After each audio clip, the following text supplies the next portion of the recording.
Hello everyone. So we are solving the back exercise of the chapter alcohols, phenols and ethers. And today we will discuss question number 15. So the question says, explain why is orthonitrophenol more acidic than orthomethoxyphenol. दो compounds given है बेटा यहाँ पर, कौन कौन से? orthonitrophenol and orthomethocsyphenol. आपको बताना है कि इन दोनों में से ऑर्थोनाइट्रोफिनॉल ज्यादा एसिडिक क्यों है. ठीक, तो सबसे पहले क्या करेंगे बेटा, हम स्ट्रक्चर्स ड्रॉ करेंगे ऑर्थोनाइट्रोफिनॉल का एंड ऑर्थोमेथॉक्सीफिनॉल का. This is orthonitrophenol and this is orthomethoxyphenol. ठीक है, अब इन दोनों स्ट्रक्चर्स को बेटा ध्यान से देखो. इन दोनों में डिफरेंस किस चीज का है? सिर्फ इस ग्रुप का जो यहाँ पर लगा है. ऑर्थोनाइट्रोफिनॉल में यहाँ पर है NO2 ग्रुप एंड ऑर्थोमेथॉक्सीफिनॉल में यहाँ पर है OCH3 ग्रुप. ठीक है, अब आपको ये पता होना चाहिए कि ये जो दोनों ग्रुप्स हैं इनमें से ये जो आपके पास है NO2 ग्रुप, NO2 क्या है बेटा? This is a electron withdrawing group. And जो आपके पास है यहाँ पर OCH3 ग्रुप कैसा है बेटा? This is a electron releasing group या फिर हम कहते हैं electron donating group.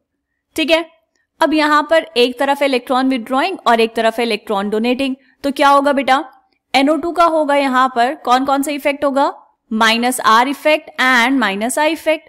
And OCH3 का क्या होगा? OCH3 का होगा +R इफेक्ट. ठीक, इससे क्या हुआ? देखो, NO2 इलेक्ट्रॉन विथड्रॉइंग ग्रुप है तो क्या करेगा? ये जो आपके पास है OH, इसमें OH बॉन्ड में इलेक्ट्रॉन डेंसिटी को डिक्रीज करेगा. इसका क्या मतलब हुआ? इसका मतलब ये देखो, ये है NO2, ये इलेक्ट्रॉन्स यहां से अपनी तरफ पुल करेगा तो यहां वाले बॉन्ड में इलेक्ट्रॉन्स इस तरफ आएंगे और ऑक्सीजन से इलेक्ट्रॉन दूर की तरफ को आएंगे. तो ऑक्सीजन क्या करेगा? हाइड्रोजन से इलेक्ट्रॉन पुल करेगा, मतलब ये जो है H+ ये आसानी से रिलीज हो जाएगा. ठीक है, लेकिन अगर हम बात करें ऑर्थोमेथॉक्सीफिनॉल में, यहां पर ये जो है OCH3 ग्रुप ये क्या है? Electron donating group. तो क्या करेगा बेटा? यहां इलेक्ट्रॉन डेंसिटी को इंक्रीज करेगा तो यहां इलेक्ट्रॉन डेंसिटी इंक्रीज होगी एंड यहां भी इलेक्ट्रॉन डेंसिटी इंक्रीज होगी. अब जब ऑक्सीजन के पास इलेक्ट्रॉन डेंसिटी बढ़ रही है तो वो हाइड्रोजन को क्यों जाने देगा, है ना? इसीलिए क्या होगा बेटा? यहां पर ये जो OH बॉन्ड है ये स्ट्रांग हो जाएगा क्योंकि इलेक्ट्रॉन डेंसिटी इंक्रीज हो गई है OH बॉन्ड में. राइट, ये वाली बात समझ आई? तो क्योंकि यहां पर NO2 में ये H+ आसानी से निकल रहा है बाहर, तो हम पढ़ते हैं कि जो इलेक्ट्रॉन विथड्रॉइंग ग्रुप है वो क्या करते हैं बेटा? इलेक्ट्रॉन विथड्रॉइंग ग्रुप इंक्रीज करते हैं किसको? एसिडिटी को. किसकी एसिडिटी को? फिनॉल की एसिडिटी को. राइट, तो यहां पर हम लिखेंगे कि ये जो आपने लगाए हैं इलेक्ट्रॉन विथड्रॉइंग ग्रुप, ये क्या करेंगे? They will increase the acidity of phenol. ठीक है, वेयर एज यहां पर ये जो होते हैं इलेक्ट्रॉन डोनेटिंग ग्रुप्स, ये क्या करेंगे बेटा? ये डिक्रीज करेंगे एसिडिटी ऑफ फिनॉल को. ठीक है, decreases the acidity of phenol. एक पॉइंट तो हुआ ये. दूसरी बात क्या होगी?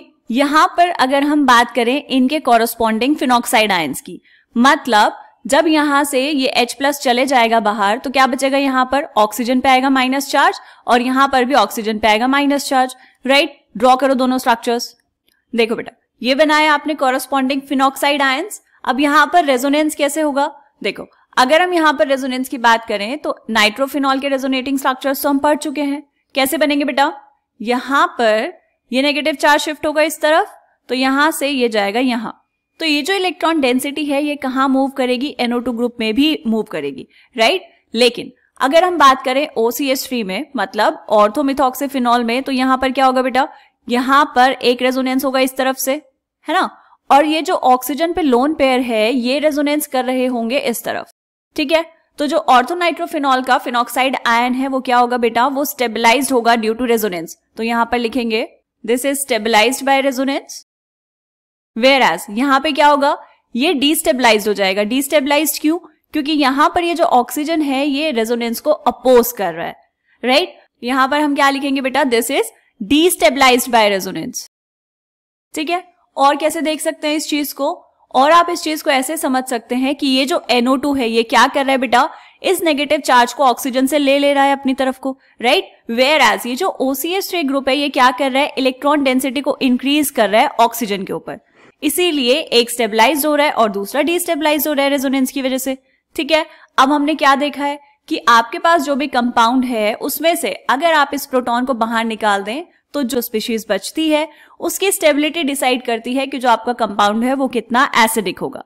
ठीक, अब क्योंकि ये जो NO2 ग्रुप का फिनॉक्साइड आयन है ये स्टेबलाइज हो रहा है ड्यू टू रेजोनेंस, देयरफॉर हम क्या कह सकते हैं बेटा कि orthonitrophenol is more acidic than orthomethoxyphenol, right? Orthonitrophenol is more acidic. बातें समझ आई हमने क्या क्या बात की बेटा? NO2 group is an electron withdrawing group, therefore increases the acidity of phenol, whereas OCH3, यहाँ पर क्या है? OCH3 is an electron donating group, that's why decreases the acidity of phenol. And corresponding phenoxide ions की बात करें तो corresponding phenoxide ion of orthonitrophenol is stabilized by resonance, whereas phenoxide ion of orthomethoxyphenol is destabilized by resonance, as this will opposes the resonance in phenol ring. ठीक है, clear है ये चीज? चलो मिलते हैं नेक्स्ट क्वेश्चन के साथ, तब तक के लिए बाय बाय।